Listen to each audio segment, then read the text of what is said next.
Right. I think we are live. I have never done live on Facebook before, so this is a new one. So if there's something funky, then people can let me know. I know it's early in the morning, so this will be viewable for 30 days for those who weren't able to make the live event.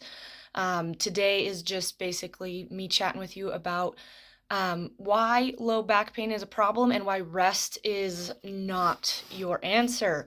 So we'll do just kind of go through. If anybody has questions that happens to chime in on the live, then that is awesome. And if we don't have anybody live, that's just fine. It is early in the morning, but you guys can watch it again. So, for those who kind of have followed my page but don't necessarily know who I am, hi, my name's Lindsay.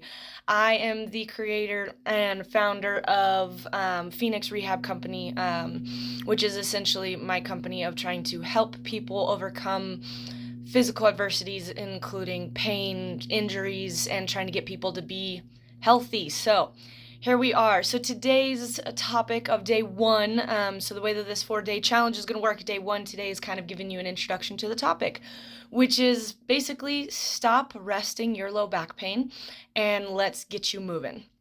Tomorrow will be a Q&A. You can drop your comments beforehand, or you can come into the live and drop your comments and I will answer them, and then I will answer various questions that I get all the time over kind of low back pain, and doing some myth busting. So hopefully everybody can hear me. But and then day 3, we will kind of hit into some modifiable lifts. We'll actually be in my garage where I will show you actionable steps that you can take immediately to get yourself moving and grooving. And if you don't have back pain and you're trying to prevent back pain, then this is also for you. So awesome. So, um,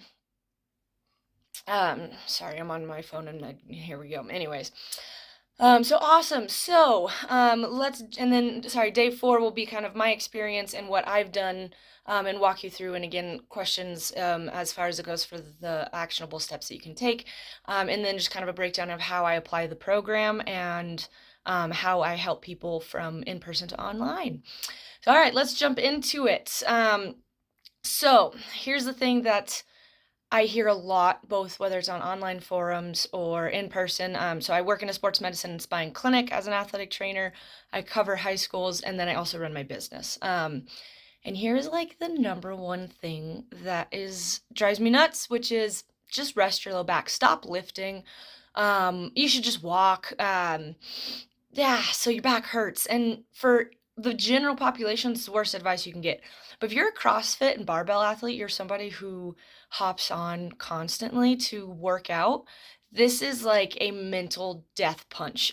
Just rest it is the worst advice I was ever told, when I was younger, and it deconditioned me for years. And so it's not what we want to do. So today we're going to kind of, go over why rest isn't the answer.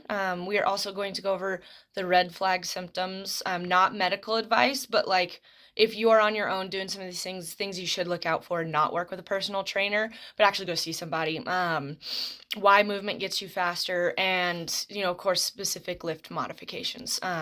So that's where we're kind of going today. And sorry, I'm getting over kids being sick, so if you hear me being boogery, it's just life of a parent, I suppose. So let's jump into kind of one of the biggest myths that has pervaded our healthcare system, a system in general, but people's misunderstanding, and not just in low back pain, but in injuries in general and life in general, which is pain means damage. And that's not necessarily true. There's a lot of phenomenons of research that show pain can also be like an emotional. So there's a correlation between like high stress, and like, for example, I worked with a client who had a death in the family, and after the death in her family, she had a low back pain, that she never had injured. And the moment that she kind of dealt with her emotional aspects of it, her low back pain disappeared, and that was just what it was. So you have to look at a real big film of what pain actually means. And the other aspect is that just because there is damage doesn't mean that it's necessarily damage that is world ending, if you could say. So for one of my favorite quotes of all time, Miracle on Ice USA just won after 46 years, but the original Miracle on Ice on 1980 was Herb Brooks, which he says, "A bruise on the leg is a hell of a long way from the heart." And obviously different, world, but the truth of the matter is a lot of these things that cause some pain is not necessarily a structural injury, and it's also not going to kill you. And so how do you navigate that? It's very difficult, and rest really is not always, it's very rarely the answer. And that we'll get into that. But what happens when we have specifically low back pain is this idea that there is pain equals damage, and so therefore I'm going to stop moving. And really, that pain can just be presenting itself for various other reasons. For example, immobility in the hip can cause you to have some malalignment in the back, which causes low back pain. But you have no damage in the back. You're just having some mobility restrictions that once you do that, your back pain just disappears. If it's damaged, it doesn't just disappear like that. So it's one of those mobilities. Strength deficits. We hit our, what I call our mirror muscles. We see our biceps, our triceps, things that we can see, but then that causes some strength deficits in muscles that you can't see that matter. Our glutes, we can't usually see our glutes because we're wearing pants in the gym. Always wear your pants.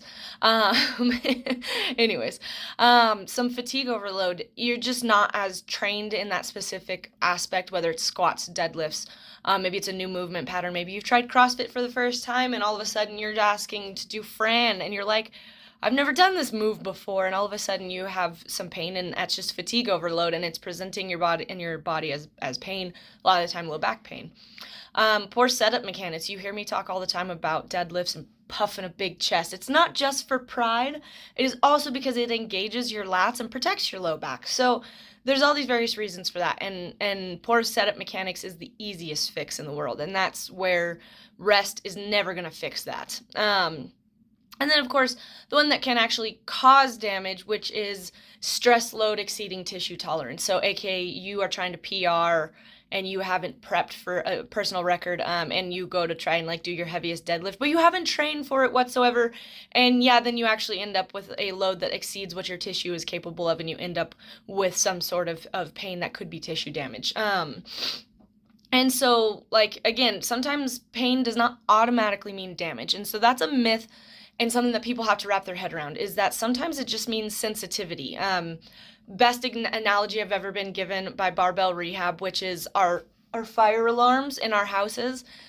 Just because a fire alarm starts beeping does not mean there's a fire. Sometimes it means our batteries are low. Sometimes it means that there's smoke, carbon monoxide.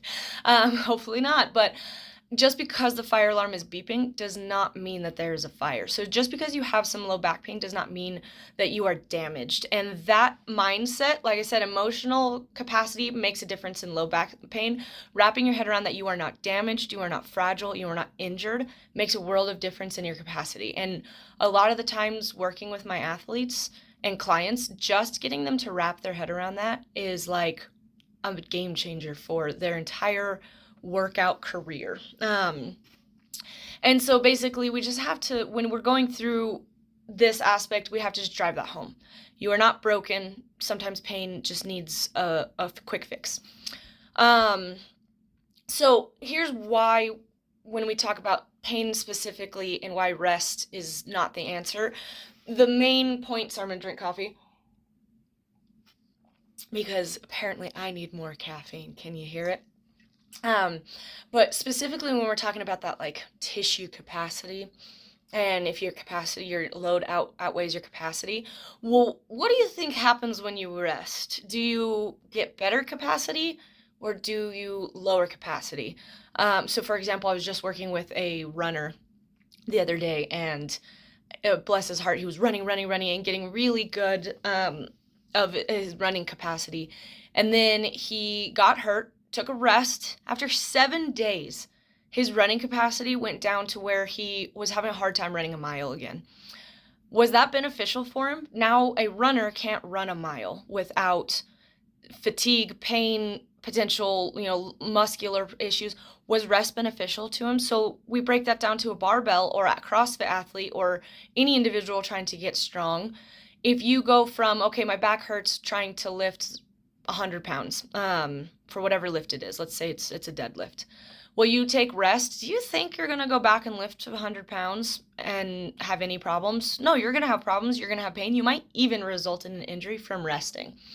Your nervous system becomes more sensitive because now you've rested, you've deconditioned, and now your mental capacity is like, well, I haven't done it for a while. Am I really ready to go back? So now you're on edge mentally, your nervous system's on edge, your tissue's on edge, and you've rested. So like if I rest for more than a couple days, like I go mentally insane. It drives my husband nuts. He's like, can you just sit down for a minute? And I'm like, no, I had coffee today. Uh, but anyways, so like your confidence drops and your fear increases because all of a sudden you haven't done the things that you love to do. And so that's why rest really makes things worse, is it really takes a hit on your biopsychosocial model, which comes from the movement, and the mental aspect. And so that's why it's no bueno. Basically, rest lowers your capacity, and if capacity drops, the same load that was fine before now feels even worse. And because it only takes a couple days for your capacity to drop. And so for an athlete, that's detrimental when they're competing. But for like grandma who wants to just take her like groceries into the house and stay independent, if you can't carry your groceries into the house, your independence gets lost by just resting. And so that's where it's like it can be a life or death situation if we're giving that advice at the wrong time. So, we can span that across a lifetime, but if we're specifically talking about barbell CrossFit athletes and athletes in general, if you don't load, you detrain, and that is a death sentence for competitive athletes. So yeah, of course, we do have our acute traumas, severe inflammatory response, and our red flags, which we'll get a little bit into. But again, rest, severe bedridden rest is very rarely the answer. And I know we'll get the trolls on here that's like, so you're saying that a stroke shouldn't take rest? We're talking about things that are not life-threatening. So everybody calm down here. Let's not troll me. But I will defend myself if I have to. But anyways, we'll kind of get into the sign of kind of what the acceptable pain and acceptable rest is, and what we mean by rest, because I think people have taken it to the extremes. So let's talk about the tolerable pain rule. And obviously this is all independent of an individual. Everybody's pain tolerance is different. Everybody has a learned pain response. The kid who fell down and mom and dad ran up and screamed bloody murder, that kid all of a sudden started to learn at a very young age that, well, am I hurt and am I okay? And so their pain tolerance was affected by these factors. I had a rodeo athlete one time he's a cowboy, and their parents were always rub some dirt on it. And he got to the point where he had a burst appendix and didn't know because he didn't recognize the pain. So pain is a learned concept. But anyway, so there's the tolerable pain rule, and it's all within a person's experience. And so basically, we talk about the 0 to 10 pain scale, and I always tell kids 0 being a paper cut, you barely recognize it, it's uncomfortable, it's there, but you're gonna survive, to a 10 where it's I'm taking you to the hospital because you're bleeding out type of pain. And so I kind of work in the realm, I flirt with pain a little bit more with my clientele and athletes a little bit more because I tend to work with more high caliber athletes, CrossFit athletes who are trying to go to state, those types of things. So I tend to flirt a little bit more. In most instances, the safe pain rule is 0 to 3. So it's you notice it, but it's not necessarily the worst thing in the entire world. But I flirt with the 4 to 5 pain rule because, again, athletes have to push themselves a little further. And I do recommend that the general population flirt with this rule personally, just because we don't want to just completely rule out something just because it hurts. Again, pain isn't always an indication of damage. And so that 4 to 5 is where I tend to live, which is let's monitor it.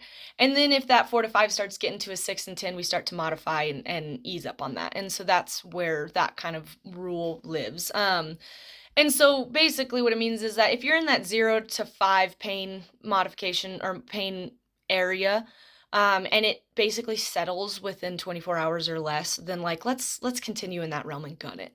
And then if that pain persists, gets worse, dull, throbbing for a while, then that's where it's like, okay, maybe we need to adjust that specific exercise or program for that day.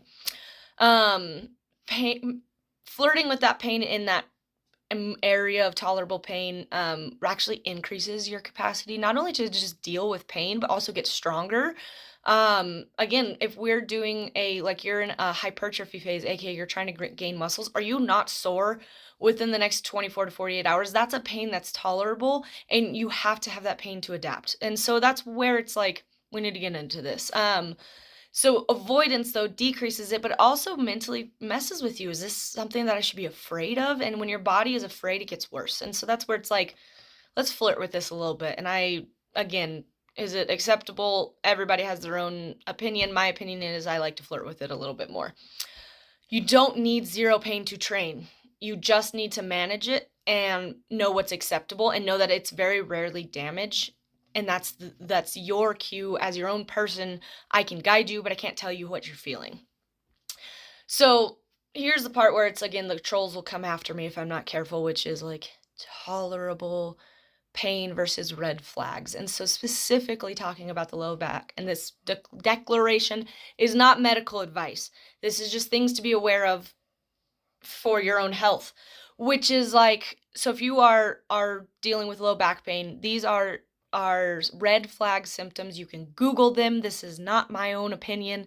That are things you should go see somebody for, which is severe lower extremity weakness, like all of a sudden you have foot drop, something like that, loss of bowel or bladder control, progressive numbness in the lower extremities, like trauma related. So you got in a car wreck, you dropped something on yourself, you fell on your butt, or like unrelenting night pain that is just like waking you up and it is burning in nature. So again, this is not medical advice that I am giving you, but these are the types of things that, yes, this is not tolerable pain. These are actual pains that are like a little bit concerning. And if I were working with you as a client, I wouldn't allow you back into my gym without having a doctor's note that says like these are not concerning symptoms. But this is like 80% of 80 to 90% of low back pain is very rarely associated with this red flag symptoms. So it is rare, but it does happen. I work like I said, I work in a sports medicine and spine clinic, and so I tend to see these a little bit more often because people come with these things. But in my like experience as an athletic trainer working out in the wild with my feral athletes, I have actually only seen this red flag symptoms twice, and they ended up with a pars fracture, and they ended up needing to stop their activity. So it very rarely do you actually have these red flag symptoms, but they are symptoms that, like, no matter what athlete I'm working with, I'm going to ask you these questions. So let's bring it back now that we've talked about like an unacceptable problems and tolerable pain is why movement wins over rest. And this one is the big like softball in that a lot of people like when we hear the word rest, what does it mean? And unfortunately in our society, like walking is considered physical exertion. And so when people hear rest, they think like sit on the couch eating bonbons. I love bonbons, so I'm not knocking that, but that's actually like that's the type of rest we're talking about, which is like not a good rest. So the rest that I'm talking about, that I consider it movement rest, which is, let's say deadlifting hurts your low back, because that one's kind of like everybody has pain with deadlifting. Awesome. We have pain with deadlifting. That's not the key to go sit on the couch. What is acceptable rest? Well, what elicits your pain? Deadlift. So does squatting cause pain? No. So if squatting doesn't cause pain, why would we discontinue activity if that doesn't cause pain?